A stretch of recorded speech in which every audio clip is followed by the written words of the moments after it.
Hola, ¿cómo están? Qué gusto verlos nuevamente este sábado 7 de octubre, primer sábado de octubre. Estamos con Gonzalo Rojas Sánchez. Gonzalo fue profesor durante varias décadas, profesor titular en la Universidad Católica de Chile, es doctor en Historia del Derecho por la Universidad de Navarra, ha escrito numerosos artículos de su especialidad y 12 libros en calidad de autor y editor. Yo tuve el gusto además de ser alumno de él en la universidad, en un curso muy entretenido por allá por el verano del año 93, diría yo que fue, y además es columnista de El Mercurio. Hoy lo hemos invitado a conversar por un libro que se llama Chile en épocas de crisis, estudios sobre partidos, ideologías y libertades. Lo primero, Gonzalo, es agradecerte por estar en Historia Libre y Bandera. ¿Cómo estás tú? Alejandro, muchísimas gracias. Me alegra mucho estar acá contigo y con tu público y felicitarte por el programa. ¿Quiere decir que estuviste en el primer curso de Pensadores del siglo XX? Así es. Que yo copié de una estancia en la Universidad de Notre Dame y que lo rodamos en ese mes de enero de 1993, o sea, caramba, 30 años atrás ya. Y que fue una cosa loca, ¿te acuerdas? Porque teníamos 3 clases cada mañana. Toda la mañana. Durante en verano. 2 semanas completas, de lunes a viernes. O sea, hicimos 15 clases en la primera semana y 15 clases en la segunda. Y yo quedé muy contento de cómo había salido el curso, pero quedé completamente destrozado. Porque era una experiencia, a pesar de que uno tenía bastante menos años que ahora, o sea, apenas 40 en esos momentos, o a punto de cumplir los 40, era una experiencia que nunca había practicado, el hacer 3 clases diarias terminado el año además, con todo el peso del año durante 10 días consecutivos. Yo creo que fue un gran curso además para quienes éramos muy ignorantes. Conocimos a grandes autores, algunos los habíamos leído, pero por ejemplo yo recuerdo que a Tolkien y a Lewis no lo había leído nunca, uno de ellos lo conocí por ahí en esos cursos. Qué bueno que los menciones porque justamente en estos días se están cumpliendo los 50 años de la muerte hace un mes de Lewis y de Tolkien. Claro, de Tolkien 50 años el 2 de septiembre y de Lewis en noviembre 60 años. El 23 de noviembre, el mismo día que murió John Fitzgerald Kennedy, claro, murió Clive Staples Lewis, 60 años. 50 de Tolkien, 60 de Lewis. Así que ahí tenemos para tu público una sugerencia muy bonita que si no se han asomado a la obra de Tolkien y de Lewis, con diferencias, ¿no? Porque Tolkien, aunque también tiene unos pocos ensayos, es por supuesto en materia de mito, de novela de mito. No me gusta decir novela de fantasía porque me parece que eso es rebajar a Tolkien. Muy superior a Lewis. A mí personalmente las Crónicas de Narnia o la trilogía fantástica no me producen mayor interés. Y creo que después de Chesterton, Lewis es el autor en lengua inglesa en materia de ensayo de mayor categoría. Extraordinario. Sí. Sus ensayos están a la par de los de Chesterton y quizá alguno de ellos puede ser superior a alguno de los de Chesterton. Está muy bien, así que qué buenos recuerdos.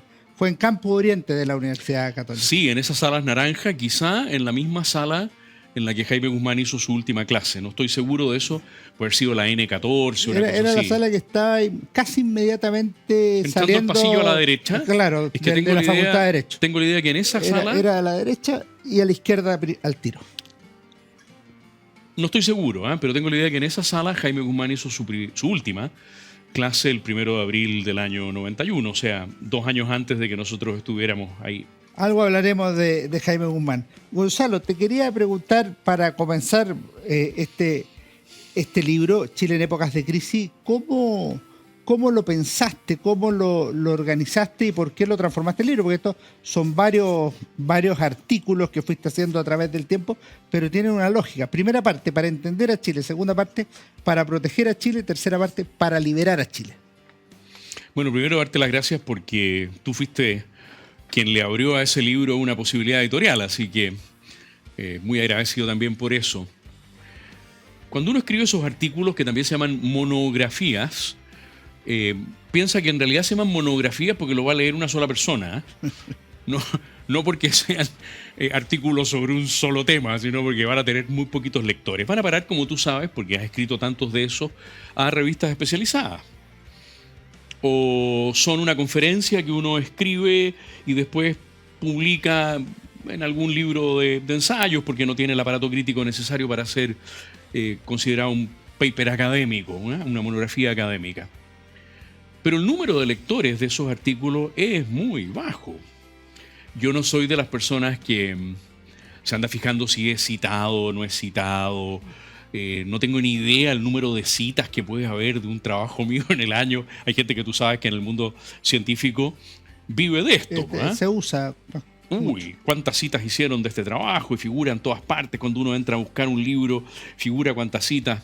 Pero me interesa que la producción intelectual sea eficaz, rinda un fruto en el conocimiento y en la formación intelectual de las personas. Entonces, en un momento determinado, imitando a tantos otros historiadores que han hecho lo mismo, pues no tiene nada original, uno dice, a ver, tengo 25 artículos. ¿Cuáles de estos podrían tener una cierta unidad y los podríamos incorporar, por lo tanto, en un libro? Los libros en general tienen mucho mayor facilidad de difusión. No sé si se han vendido cientos de ejemplares o no, no tengo ni idea. Yo por lo menos vendí una buena cantidad. Está bien agotada la edición. Bueno, sí, a mí me quedan poquitos también. Y uno tiene la seguridad de que por lo menos una parte del libro va a ser leída. Porque claro, un libro como ese tiene el defecto o el problema intrínseco que como cada uno de los artículos, cada una de las monografías tiene independencia, aunque haya vínculos, las personas no necesariamente leen el libro completo. Claro, uno se puede concentrar en un área. 3 de por aquí, 2 de por allá, de la tercera parte no leo ninguno porque no me interesa. Y entonces de unos 20 y tantos quedamos ahí en, no sé, 13, 14 me parece que son. Hubo que corregirlos, obviamente, porque algunos de ellos no tenían aparato crítico. Había que ponerles las notas a pie de página, corregir algún error, porque uno comete errores de información, de puntuación, de redacción. Hacer un trabajo editorial que lo hace uno primero y después lo hace el editorial en los aspectos más formales. Y ofrecerlo al público. Así que es uno de los libros que no ha sido un best regaler mío. Casi todos mis libros son best regaler. Yo creo que ha tenido buena venta. Está muy bien. Un tema que me llamó la atención a mí es el tema del gobierno fuerte. El tema del gobierno fuerte es un tema que tiene alza y baja. Está en los años 30 con Portales, la idea del gobierno fuerte con Ibáñez, la idea del gobierno fuerte con Pinochet. En los últimos años se ha hablado, hoy se necesita gobierno fuerte por la delincuencia. ¿Por qué le asignas importancia al tema del gobierno fuerte en la historia de Chile? Por nuestro carácter nacional, porque nosotros no tenemos un carácter fuerte. Nosotros los chilenos somos personas que, si queremos hablar ya muy peyorativamente, podemos decir que somos un poquito quedados, un poquito pusilánimes, un poquito tímidos. Bueno, el carácter insular que ha hecho que nos relacionemos poco con nuestros vecinos y con el resto del mundo, quizá ha convertido nuestro carácter en algo más apacible, aunque hay, desgraciadamente, a lo largo de la historia de Chile, reventones, como suele decir Salazar, ¿no? Reventones. Pero esos reventones también tienen que ver con esa represión que nosotros tenemos. Pero ese carácter apocado, un poquito achicado a veces, pusilánime, tiene que ser conducido para que dé de sí un país en marcha, porque si no el país habría desaparecido, ¿no? Claro, hay zonas del país en que eso, evidentemente, por los desafíos del clima o por los desafíos de la guerra, naturalmente ese carácter fue cambiado y se convirtió en un carácter agresivo, belicoso, disponible a la aventura, ¿eh? Pero en el Valle Central, donde todas las cosas son tan plácidas, el mejor clima del planeta, una buena fertilidad, una maravilla de panorama en la cordillera, el mar al alcance de la mano, paisajes de nuestro campo preciosos. Entonces todo eso tiende a quizá un país en que si alguien no apura el ganado flaco, el ganado va a seguir siendo flaco. Hay gente que lo apuró, y lo apuró de manera inconveniente, de manera que podríamos llamar en el lenguaje de Portales, los malos, ¿no? De manera sediciosa. Hoy en tiempos de mi gran ídolo Manuel Montt, de manera subversiva, violenta, rebelde. Bueno, a esa gente también hay que saberla aplacar. Entonces, se dan las dos situaciones. Un gobierno fuerte es necesario para impulsar a estos chilenos que tenemos carácter más bien quedado, y al mismo tiempo, cuando hay pequeños o grandes reventones, un gobierno fuerte tiene que estar en condiciones de colocar a ese grupo de personas que se rebelan, que se sublevan, que incluso pueden llegar a plantear una contienda civil o una guerra civil, en su sitio. Creo que el mejor ejemplo de eso es el 2 de abril del 57. Ese momento tremendo, el reventón de violencia más grande que había habido en la historia de Chile hasta el 19 de octubre del 2018, de violencia urbana me refiero. Y claro, ¿qué hizo Carlos Ibáñez cuando vio que los carabineros no daban abasto? Sacó a los militares. Entonces este pueblo apacible, tranquilo, quedado, que de repente reventó, no tenía que ser domesticado también. Por eso ahí hay dos artículos sobre seguridad interior del Estado. Sí, sobre Portales y sobre Montt y Varas. ¿Mm? Sí. Te iba a preguntar por eso. Te iba a preguntar por los personajes y por la seguridad interior del Estado, porque los personajes tú has vuelto a ellos en otras circunstancias, no solo en estos artículos. Bueno, para mí don Manuel Montt, aparte del hecho objetivo de que sea la única persona en la historia de Chile que ha ocupado la presidencia en los tres poderes del Estado. Don Manuel fue presidente de la Cámara de Diputados, no fue presidente del Senado, aunque fue senador, fue presidente de la Corte Suprema en dos momentos de su vida, y fue durante 2 periodos presidente de la República. No hay ningún otro chileno que haya tenido esa condición. Ningún presidente de la República ha ocupado la presidencia de los otros 2 poderes del Estado, aunque solo sea en la Cámara de Diputados, ¿no? Una persona ha sido presidente del Senado, presidente de la República, o presidente de la Cámara de Diputados, presidente de la República, pero incursionar además en el Poder Judicial y llegar a la presidencia de la Corte Suprema es muy excepcional. Pero eso no es lo que le da su grandeza a don Manuel Montt.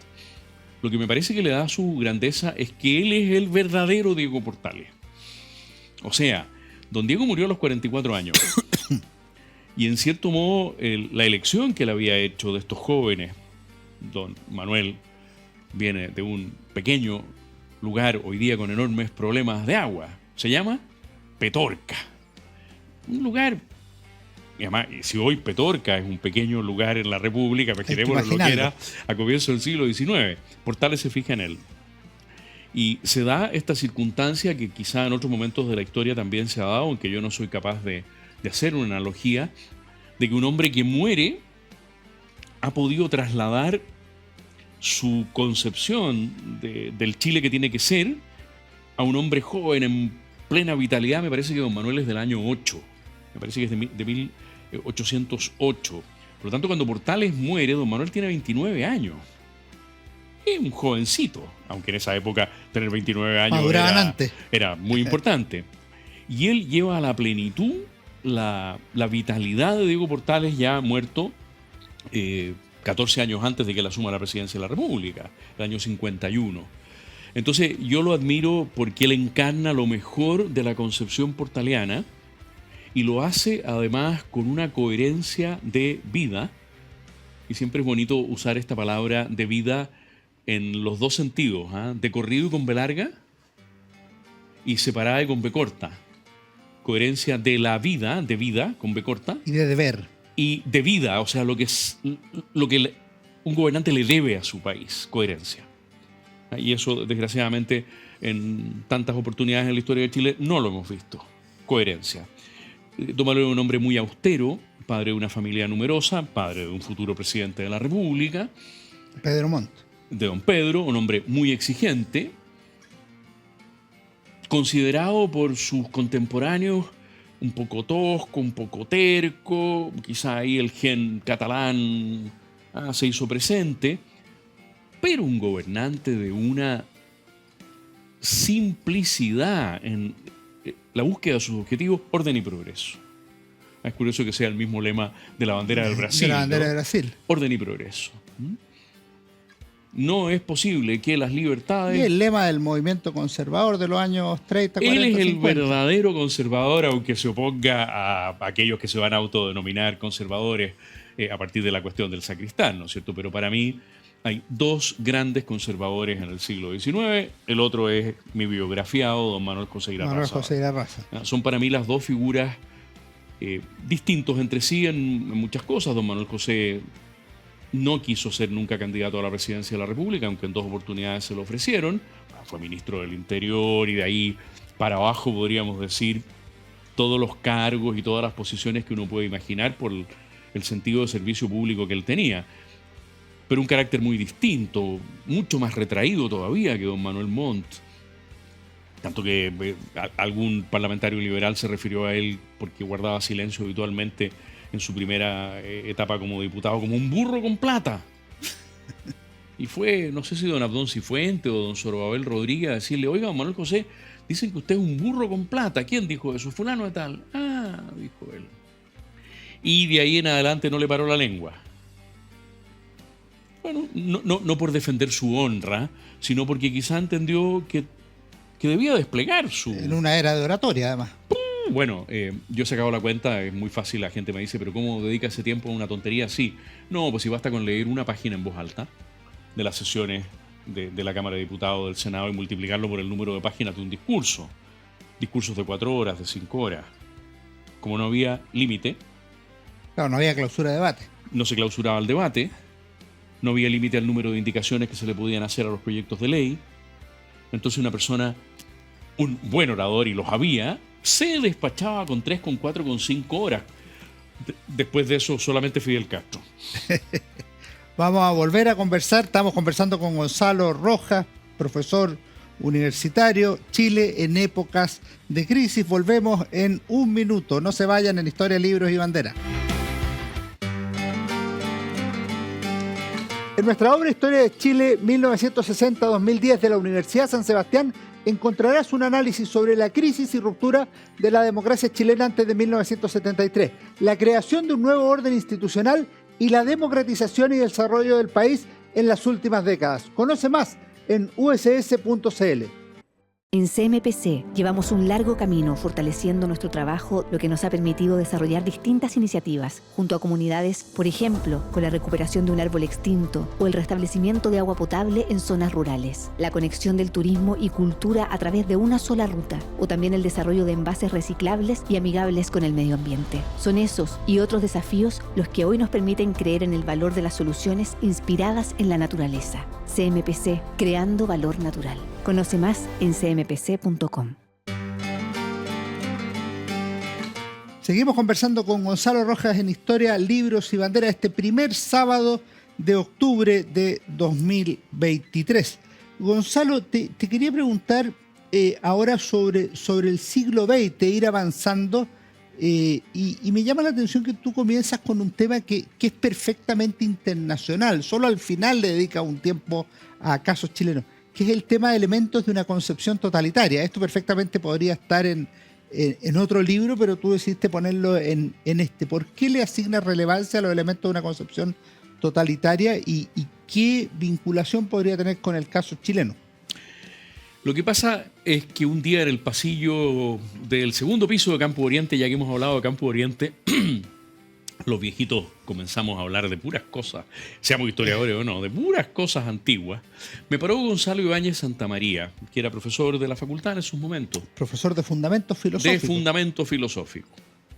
Terrorífico para los alumnos, me refiero. Fue mi profesor. Muy buen. Fue tu profesor. Gran profesor. Un muy buen profesor, carácter muy fuerte. Yo pasé por Derecho también. Bien hecho.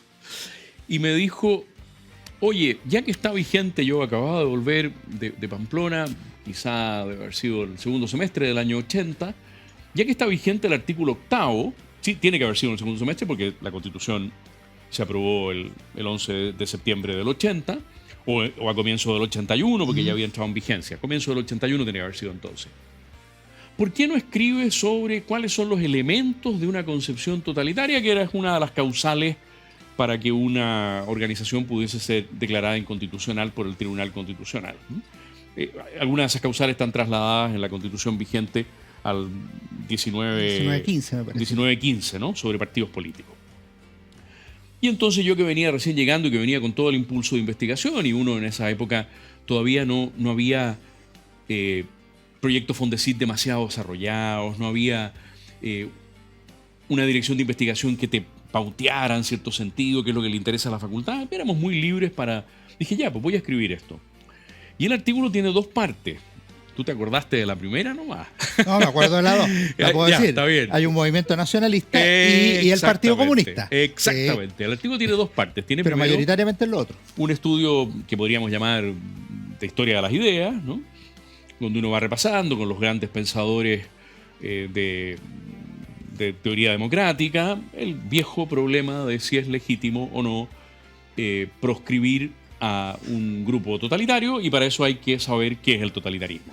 Y entonces ahí aparece obviamente Hannah Arendt con los orígenes del totalitarismo y se va trabajando la parte teórica. Y después yo dije, bueno, pero yo me he formado en historia del derecho, tengo que ir a la prensa, y busqué al Partido Comunista de Chile y busqué a una organización nacionalista, de tal manera de conocer en qué medida los planteamientos que esas 2 organizaciones políticas habían hecho podían coincidir con el marco teórico del totalitarismo. Y en eso consiste el artículo. Perfecto. Hay un artículo que tú le dedicas específicamente a la proscripción del Partido Comunista. Es un artículo sobre la Ley de Defensa Permanente de la Democracia, que casi nadie sabe su nombre, y tú le pones, entre comillas, ley maldita, para proteger o para maldecir. Ese es el título del artículo, ¿no? Claro, porque la discusión, desde que Gabriel González Videla cambia su gabinete y los 3 ministros comunistas que lo habían acompañado en el primer gabinete dejan de formar parte de él, porque ya el Partido Comunista había comenzado acabamos de celebrar pocos días atrás, el 18, había comenzado a avivar la cueca, en el mal sentido de la expresión. Y como había comenzado a avivar la cueca y a González Videla le estaban haciendo requerimientos desde el extranjero sobre la necesidad de que el Partido Comunista no se potenciara en Chile, Guerra Fría, entonces él decidió presentar, aparte de sacar a los 3 ministros comunistas del gabinete, decidió presentar el proyecto de ley de defensa permanente de la democracia. Primero concedió facultades extraordinarias en 2 oportunidades para hacerse cargo de las huelgas en el carbón, de la huelga de ferrocarriles y de la huelga de choferes de la locomoción colectiva en Santiago. Fueron 3 huelgas que le pauteó el Partido Comunista desde que perdió su presencia en el gabinete. Entonces era una ley para proteger al país de la, iba a decir amenaza, no, de la agresión comunista. No era una amenaza, era una agresión comunista de proporciones muy importantes en el norte, de proporciones medias en el campo de los transportes, ferrocarriles y locomoción colectiva. Pero indudablemente, como eso significó retirar de los registros electorales entre 30.000 y 40.000 militantes del Partido Comunista, hacer un peinado de todos los militantes comunistas en la administración pública y sacarlos a todos, abrir el campo de prisioneros de Pisagua y trasladar ahí y a otros lugares de relegación a cientos de dirigentes comunistas, con la genialidad que suelen tener para la semántica los comunistas, decidieron que era la ley maldita. Y entonces la timbraron de ese modo. La ley estuvo vigente durante 10 años, fue derogada en los meses finales del gobierno del presidente Carlos Ibáñez, junto con la reforma electoral El 58. del año 58, que posibilitó la cédula única.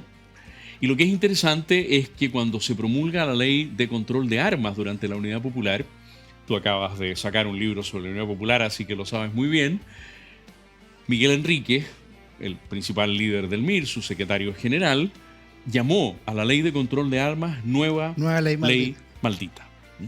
O sea, en el imaginario de las izquierdas y en concreto de los marxistas, quedó la terminología como un logro.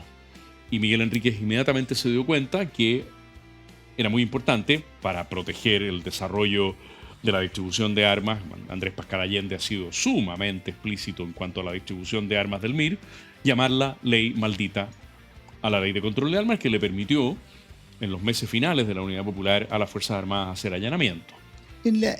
Después tú tienes un artículo sobre el artículo 8º de la Constitución de 1980 que proscribía en la práctica al Partido Comunista si es que intentaba legalizarse por el contenido de la promoción de su doctrina. Y me llama la atención una cosa que vinculo a tu artículo. Jaime Guzmán dijo en 1973 una cosa que al final, en 1958 y ciertamente en 1965-67, ya nadie defendía la ley de defensa permanente de la democracia. No. ¿Por qué se vuelve a una cosa que después también nadie va a defender el artículo 8? O sea, se regala o se negocia para cambiarlo al 1915 con algunos cambios, matices o lo que sea. Bueno, porque la convicción de Jaime es que hay que resolver la paradoja de la tolerancia, ¿no es cierto? La paradoja de la tolerancia, dicho de una manera muy sencilla, consiste en que tenemos que ser tolerantes con todas las ideas, pero nos tenemos que plantear la posibilidad de que tenemos que ser intolerantes con aquellos que, si alcanzaran el poder, serían intolerantes con todos los demás. O sea, puesto en número, si tenemos que tolerar 15, quizá tenemos que tolerar 14 solamente, porque uno de los 15, si llega al poder, va a eliminar a los otros 14, que es el caso histórico, probado hasta la saciedad, del Partido Comunista de Chile. Entonces yo creo que Jaime tenía esa convicción, estoy convencido que la tenía, y que esa convicción lo llevó a plantear, defender en la Comisión de Estudios de la Nueva Constitución la necesidad de establecer un artículo que no proscribe al Partido Comunista, No. sino que es genérico, el artículo 8, y que, como tú bien sabes... Prohíbe los actos de personas o grupos. Así es. El año 85 se presentó un requerimiento al Tribunal Constitucional. Ese requerimiento estaba referido al movimiento democrático popular. O sea, 5 años después de que la Constitución fue plebiscitada, se presentó un requerimiento. Jaime Guzmán lo presentó y lo defendió en el Tribunal Constitucional contra el MDP, Movimiento Democrático Popular, que incluía al Partido Comunista en la clandestinidad, al MIR en la clandestinidad y a la fracción Clodomiro Almeida del Partido Socialista. En ese requerimiento me tocó trabajar a mí de una manera graciosa. Voy a contar una anécdota graciosa al respecto. Un día llegó Jaime Guzmán a la Facultad de Derecho, entró a mi oficina y me dijo: mira, necesito que te vayas una semana fuera de Santiago a trabajar en este tema, en los fundamentos históricos de este tema. O sea, que trabajes a fondo por qué el Partido Comunista cumple con los requisitos para... haciendo análisis de textos, al fin de cuentas, ¿no? Y entonces yo le dije: mira, Jaime, no puedo hacer eso, no tengo disponibilidad para irme una semana fuera de Santiago. Ah, muy bien, dijo, y tomó el teléfono y llamó a otra persona. Y yo creo que simuló la llamada. Porque la llamada fue el siguiente tenor: fulanito, necesito tal cosa. La misma que me había pedido a mí. Ah, tú tampoco puedes. Ah, sí, porque aquí está Gonzalo que dice que no puede. Ah, y tú tampoco puedes. Bueno, siempre me dejan solo. Entonces a mí se me fue enterneciendo el corazón. Y le dije: mira, una semana no, pero 3 días sí, Jaime. Ah, perfecto, me dijo. O sea, había tirado el tejo pasado. Tejo pasado. Obviamente, ¿no? Y entonces yo me fui a las mazmorras de la Biblioteca Nacional, trabajé ahí durante varios días con prensa y eso permitió armar una parte del requerimiento que yo siempre me he sentido muy complacido de comprobar que fue no solo esa, otras también, pero esa parte del requerimiento fue trasladada a los considerandos de la sentencia casi textual. O sea, yo puedo decir, sin haber sido nunca ministro del Tribunal Constitucional, que en parte redacté una sentencia del Tribunal Constitucional. Seguramente algunos de mis amigos que están ahí van a decir: este fantoche que se ha imaginado. Perfecto. Después, en la misma línea del Partido Comunista, tú tienes un artículo que es la reacción del Partido Comunista de Chile a la invasión soviética en Checoslovaquia. Que es bien notable el tema porque efectivamente lo que ocurre ahí es que una fuerza internacional decide invadir un tercer país porque está realizando una revolución interna para crear un socialismo de rostro humano. En general eso fue condenado en el mundo. Y tú te concentras en el caso chileno y dices: mira, aquí tenemos un caso especial. La felicitación, por decirlo así, a la Unión Soviética. Hay dos cosas muy notables en lo que tú planteas, Alejandro. Primero, que como recordarás, el Partido Comunista hasta el mismo 20 de agosto de 1968, se acaban de cumplir ahora los 55 años, ¿no?, de la invasión de Checoslovaquia, apoyaba el proceso de reformas que iba realizando Alexander Dubček al interior del régimen checo, ¿eh? Y yo repasé el diario El Siglo y la revista Principios para ver, estaban felices los comunistas chilenos porque como no había ninguna señal de la Unión Soviética en contra, sí habían sido convocados los dirigentes checos a esto que llamaban los soviéticos encuentros fraternales bilaterales, que eso significaba, en lenguaje de nosotros, les vamos a llamar la atención y los vamos a hacer pedazos, digamos, hacerlo llevar encuentros fraternales bilaterales. A dar explicaciones. Vengan a darnos explicaciones.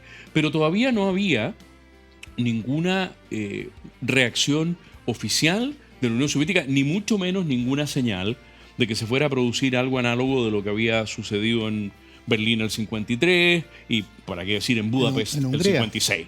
Nada de eso estaba en el imaginario de un lector. Y entonces lo sorprendente, la primera cosa sorprendente es que a partir del 21 o 22 de agosto, el Partido Comunista de Chile, a través del Siglo, cambia por completo su mirada y condena el proceso de reformas burguesas, antisocialistas que viene realizando el Partido Comunista en Checoslovaquia. Y lo segundo sorprendente es que el Partido Comunista de Chile se va a quedar, como tú bien decías en tu comentario, muy solo en esta materia. Porque los restantes partidos comunistas del mundo, sobre todo los eurocomunistas, el francés, el español en la clandestinidad, el italiano, van a condenar la invasión, que no fue solamente de la Unión Soviética, ¿no? Fue una invasión en la que participaron tropas de otras naciones, incluso tropas húngaras. Lo cual, muchos años después, Hungría libre le pidió perdón a Checoslovaquia libre, porque ellos ya habían sufrido una invasión 12 años antes, y aún así se involucraron 12 años después, 56, 68, con tropas de Alemania Oriental,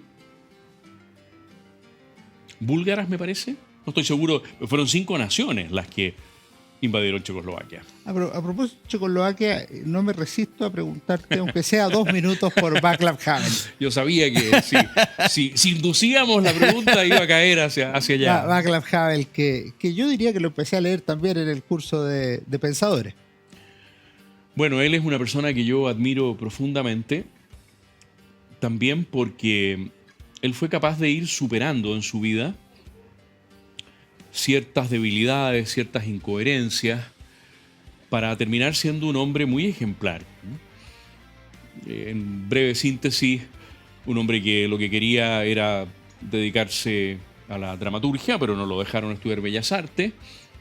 Un hombre que comenzó, por lo tanto, siendo tramoyista y que llegó a ser uno de los grandes autores europeos del teatro del absurdo, después de Ionesco, probablemente el más grande, que fue capaz de enfrentar al régimen checo pocos años después, Carta 77, o sea, apenas 9 años después de que el régimen checo se había cerrado por completo.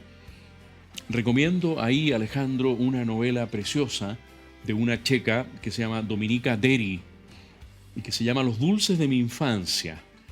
Es una mujer que hoy día debe tener 50 años y que le tocó vivir como niña toda la primera etapa de la regresión y represión posterior a la invasión de Checoslovaquia. Perfecto. Que ya a Václav Havel, nacido el año 36, le tocó vivir como un hombre de adulto, maduro, ya con 30 y tantos años, ¿no? Y que finalmente acepta, después de haber pasado 2 periodos en la cárcel, uno bastante largo, de un poco más de 5 años, acepta al año 89 la posibilidad de ser presidente de la República, que en esa época se llamaba de Checoslovaquia, que después cambió de nombre a República de los Checos y los Eslovacos y que finalmente terminó dividiéndose en 2 repúblicas autónomas, y él fue, curiosamente, presidente bajo las 3 denominaciones. De 3 países. Sí, fue presidente en 3 estados distintos. Esta es la cosa más rara que hay.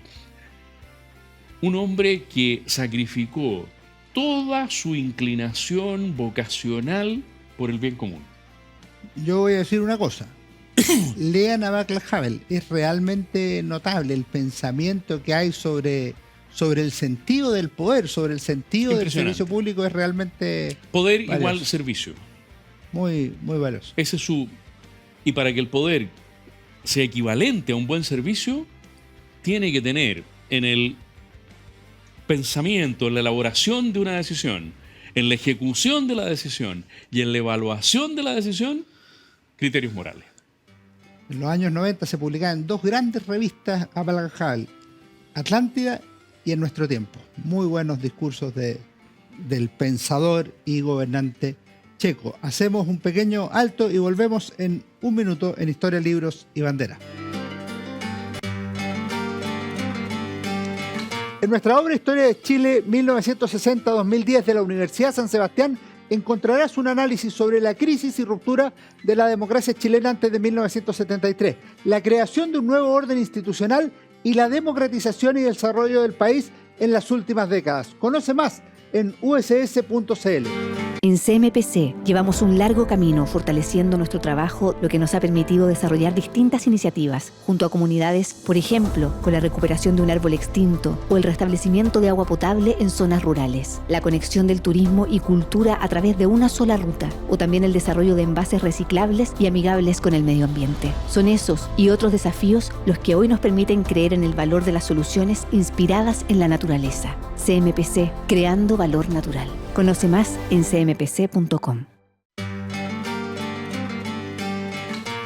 Volvemos a nuestro último bloque con Gonzalo Rojas, con quien, como ustedes hemos visto, hemos conversado sobre este libro Chile en épocas de crisis, pero hemos podido abordar también otros temas interesantes de formación cultural, de autores y cosas que volveremos en este bloque. Gonzalo, quería ir al último tema de tu obra.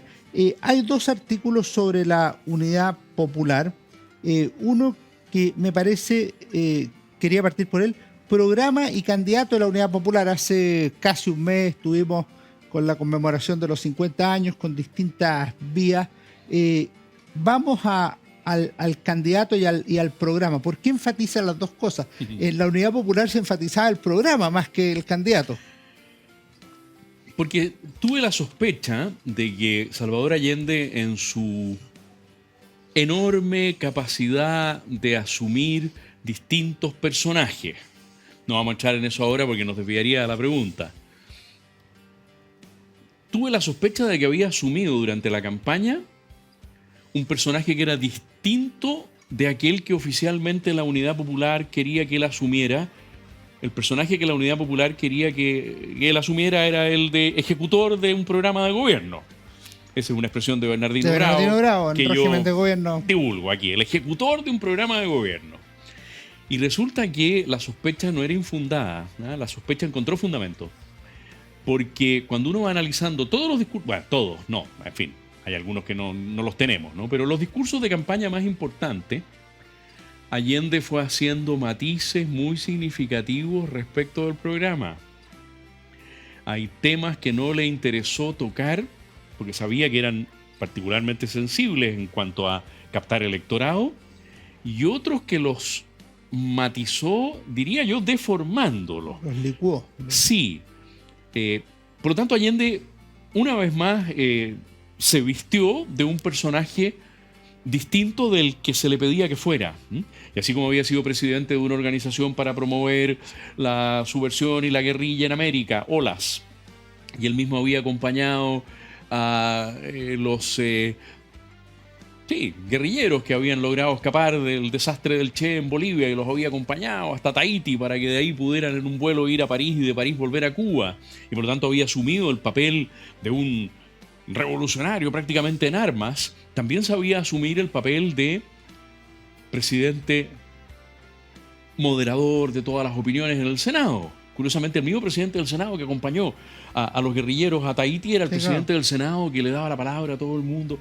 Allende era un hombre que era capaz de asumir muy variados papeles. Entonces el objetivo de ese artículo era mostrar la distinción entre el Allende candidato y el Allende que se suponía que debía encarnar el programa. Esa distinción después se va a prolongar entre el Allende que se supone que debe ejecutar el programa y el Allende que va encontrando mil dificultades para hacerlo y que por lo tanto va abandonando poco a poco la vía chilena. Creo que el mejor libro que se ha escrito sobre esa materia, sobre el punto concreto que estoy tratando. Yo no he leído tu libro todavía, así que no puedo compararlo. No sobre toda la Unidad Popular. Me parece que el mejor libro que se ha escrito sobre la Unidad Popular es el de Joaquín Fermandois, La Revolución Inconclusa. Los 3 tomos. Pero sobre el cambio, bueno, yo lo tengo en uno. Tú tienes el del Yo CEP. lo tengo el del CEP en un solo tomo. Pero el mejor libro que se ha escrito sobre el giro de Allende Asia es el de Genaro Arragada, de la vía chilena a la vía insurreccional, 1974. Y ahí se ve, y lo escribe Genaro Arragada, no lo escribe un momio. El último artículo tiene una descripción y una tesis. Los militares terminaron lo que los civiles comenzaron. Esa es una conferencia que yo te escuché aquí en el Instituto Cultural de Providencia el 2003, que fue publicado después en forma de artículo en Revista Bicentenario, y ahora tenemos en el libro. Claro, el planteamiento es que cuando los comunistas hablan de dictadura cívico-militar, que les encanta usar esta terminología, ¿no es cierto?, nos ayudan a quienes creemos que efectivamente el pronunciamiento fue un pronunciamiento cívico-militar. No está dicho así en el artículo, pero podemos usar la terminología, en el sentido que los civiles, y me incluyo como un joven estudiante universitario, no porque haya tenido yo ninguna relevancia en esos momentos, sino simplemente como un actor callejero, los civiles efectivamente preparamos lo que los militares, solo ellos podían terminar. ¿En qué sentido? La marcha de las cacerolas el 1 de diciembre del 71. La defensa de la papelera por parte de sus propios trabajadores. El paro de octubre de 1972. Camioneros, médicos, ingenieros, enfermeras, y así estudiantes, así sucesivamente. La victoria, aunque no aplastante, desgraciadamente por el fraude de las elecciones parlamentarias del 73. La huelga de los mineros de junio en adelante del mismo año 73. De abril en adelante. De abril.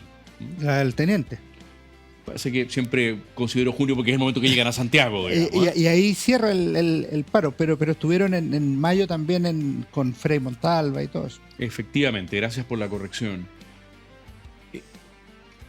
El despliegue de la prensa opositora, alguna de ellas muy odiosa como Tribuna, otra bastante más reflexiva como PEC, y para qué decir el Mercurio y La Segunda.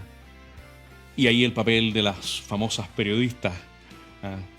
Mencionemos alguna de ellas: Raquel Correa, Silvia Pinto, ¿quiénes más se me están olvidando ahí? Son 4 o 5 las grandes periodistas mujeres que había en esa época, la que era vicepresidenta del colegio. Bueno, la memoria de repente falla, tengo 70 años ya, voy en declive pronunciado. Toda esa civilidad está desplegando su capacidad reactiva. Esto es algo que es interesante tener muy en cuenta. Desde el marxismo y en concreto desde la Unidad Popular siempre se habló de contrarrevolucionarios, reaccionarios, defensores de sus intereses. ¿Qué les puede sorprender entonces si esa era la concepción dialéctica de acción y reacción con que se planteaba el marxismo, que efectivamente quienes nos considerábamos de manera distinta a reaccionarios, contrarrevolucionarios y defensores de nuestros intereses, pero efectivamente reaccionáramos en la defensa de Chile y preparáramos una instancia, sí, la preparamos, una instancia en la que quedara absolutamente en claro que estábamos frente a un proyecto totalitario. Quizá un momento epigonal de esa preparación es el 22 de agosto de 1973, con la declaración de la Cámara de Diputados. Pero hay un momento previo que es la declaración del 7 de agosto, que poco se habla de la declaración del 7 de agosto, de Luis Pareto, presidente de la Cámara de Diputados, y Eduardo Frei Montalva, presidente del Senado. Esa declaración, que ellos dos como presidentes de las dos cámaras emiten, es también parte de un proceso en que muy variadas instituciones, y ahí el gremialismo tuvo una incidencia enorme, y también los partidos políticos de oposición, y también los medios de comunicación de oposición, fueron colaborando para mostrar había que mostrarle a las Fuerzas Armadas, que además tenían su información respecto de la divulgación, de la elaboración de armamento y de la configuración de el germen de un ejército paralelo. O sea, tampoco es que necesitaran tan decisivamente que la civilidad les dijera salven a Chile, ¿no? No puedo dejar, antes de terminar el análisis del libro, y preguntarte por un tema que apareció ahí al final, que es por el surgimiento del gremialismo. Yo advierto en el artículo La forja de una generación que incluiste cabeza pero también corazón en ese artículo. No sé si estoy interpretando correctamente. Por supuesto, hay temas en los que uno se involucra con todo su ser, porque los siente propios, ¿no? Claro, ese artículo es un artículo muy querido para mí porque pude entrevistar a muchos gremialistas, algunos de ellos ya han fallecido, y elaborar cómo se forjó la generación a la que yo pertenezco con una especie de tercer eslabón. Yo no pertenezco ni al primero ni al segundo, y en la que tú te integraste también, y con tanta gente ha participado de esa iniciativa. Y por lo tanto ahí yo creo que se va mostrando cómo desde los primeros intentos de Jaime Guzmán a mediados de los 60, movimiento gremial de Derechos de la Católica del 66, movimiento gremial en toda la universidad del 67, primera victoria en la FEUC, se va conformando esta cadena generacional, ¿no? Así que es un artículo efectivamente muy, muy querido para mí. Gonzalo, nos quedan pocos minutos. Te quiero preguntar una cosa extra. El próximo sábado 14 de octubre tenemos la Feria de los Buenos Libros. Tú has sido el motor, el gestor de esa iniciativa. No sé en qué número vamos ya de feria. Quería que nos cuente un poco. Vamos en la 10ª. En la 10ª. Sí, o sea, un número redondo. Esta es la 10ª en Santiago y ya hemos tenido 4 en la 5ª región. Cuéntanos un poco de la feria y cuando cómo, yo corría, cómo invitar a los auditores. Ahora corro muy poco ya. Voy a volver ahora en esta primavera de octubre ¿Por dónde corres? No te he visto nunca. En el Parque Araucano solía correr yo y voy a volver a correr porque lo necesito. Me parece. Un día venía corriendo yo por el Parque Japonés, la continuación del Forestal hacia arriba, ¿no? Y pasé por el medio de un grupo de stands de una feria que era solo marxismo, porque aminoré el paso para que dije yo, esta cuestión no puede ser. Y entonces se ha montado la Feria de los Buenos Libros, hace ya 10 versiones, con esta la 10ª. Como tú bien dices, la vamos a tener el sábado próximo. Si ustedes visitan la página de Foro Republicano, van a encontrar ahí toda la información sobre la feria. Y también les doy la dirección, porque la feria tiene un lugar. La feria no está en las calles de Santiago, está en la calle Rapalo 4322. Esta es una callecita paralela a Presidente Razzuri, que sale cerca del Metro Escuela Militar. Si uno se baja en el Metro Escuela Militar, está en 4 minutos caminando en la calle Rapalo. Perfecto. ¿Y qué es lo que tenemos en la feria? Tenemos 10 o 12 stands exponiendo. Ahí va a estar Bicentenario, Nueva Historia, ahí van a estar. Y tenemos a lo largo del día 8, 9 o 10 comentarios de libro. Perfecto. Y también ahí va a estar el profesor San Francisco comentando su último libro sobre la unidad popular. Así que muchas gracias por la oportunidad de invitarlos a todos. Una feria con entrada liberada. Y van a tener muy buenos libros para comprar y van a tener exposiciones y debates sobre muy buenos libros publicados recientemente. Muchas gracias por la invitación, pero no te vas a ir sin una cosa que le hacemos con todos nuestros invitados. Una recomendación de libro. Este es absolutamente libre, o sea, puede ser historia, puede ser literatura, lo que tú quieras, puede ser un autor, pero siempre queremos compartir gustos con nuestros auditores. He venido releyendo porque es muy bueno a estas alturas de la vida releer y por lo tanto recomiendo 4 autores que he releído. Sándor Márai, completo. Notable. Irene Nemirovsky, completa. Edith Wharton, estamos primero con un húngaro, después con una ruso-francesa. Márai, húngaro, Nemirovsky, ruso-francesa. Edith Wharton, estadounidense. Y ahora estoy con Heinrich Böll, un alemán. A este último no lo conozco. Me parece que es Nobel. Sí, estoy casi seguro que es Nobel. Autor de novelas muy desafiantes: Casa sin amo, Billar a las 9:30, Acto de servicio, Opiniones de un payaso. Así que esos 4 autores recomendaría que se lean por primera vez o se vuelvan a leer: Márai, Nemirovsky, Wharton Boll, con B-O-L-L, con... Me suena que lo puede haber publicado RBA, pero no estoy seguro. Ya, vamos a dejar anotado. Tenemos 4 autores, entonces tenemos harta pega y muy buenos libros de estos autores que ha recomendado Gonzalo Rojas. No me queda sino agradecerte, Gonzalo, por los tempranos cursos universitarios, por la Feria de los Buenos Libros y por esta conversación sobre tu libro Chile en época de crisis.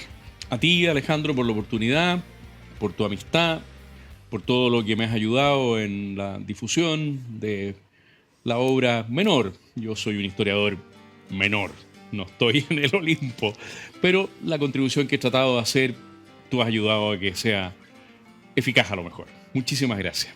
Que estén muy bien, Gonzalo. Ustedes no se vayan porque viene mi recomendación de libro como cada sábado. Hola, ¿cómo están? Soy Alejandro San Francisco y nuestra recomendación esta semana en Historia, Libros y Banderas es este excelente libro de Gonzalo Larios, Historia, Arte y Cristianismo. Es una colección de estudios y ensayos sobre temas bien diversos pero unidos por una lógica cultural y humanista. Hay artículos sobre pensadores, sobre literatos como Tolkien. Hay sobre arte y religión, pero también hay de historia política chilena, sobre Jaime Izaguirre, sobre Osvaldo Lira. Abdón Cifuentes, el gran conservador de fines del siglo XIX y comienzos del siglo XX. Cómo se construyeron las catedrales, el gótico. Gonzalo Larios trata de explorar distintos ambientes y distintas culturas a través de la historia, el arte y el cristianismo. 2 para cerrar que me parece que podemos tener bien en la cabeza. Los mapuches y la identidad chilena, un tema para repensar en nuestro país. Y por último, la presencia de Juan Pablo II en Chile y su mensaje en 1987 a la nación. Historia, arte y cristianismo del historiador Gonzalo Larios. Creo que puede ser una excelente obra para ir terminando este año 2023. Que estén muy bien, nos vemos.